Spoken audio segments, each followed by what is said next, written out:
Yan sila. RR. Tapos si RC. Si RR yung maingay.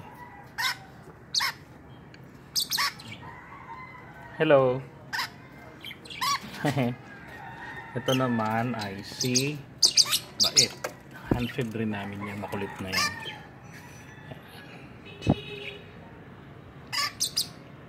Nasaan Bait si Lakas? Ayun si Lakas. Yan dumating. Lakas nga. Hindi. Itong dalawang shell. Mabait naman pero hindi namin handfed kaya hindi namin nahahawakan. Si RC tapos nang kumain. Ito na si red face na Almusal dumating.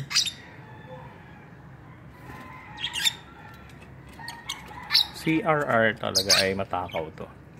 Mali siya ang pinakamaliit nung bagong bili namin. Tapos katakawan laki.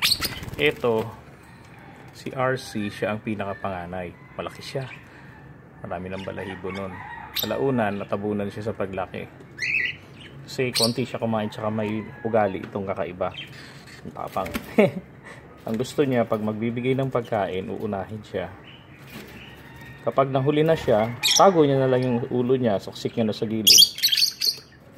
Hindi na siya kakain. Susunod na kain na uli.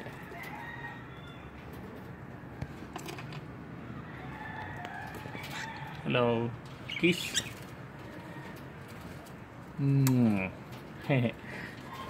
Sige na. Have a good day. Mga birdie.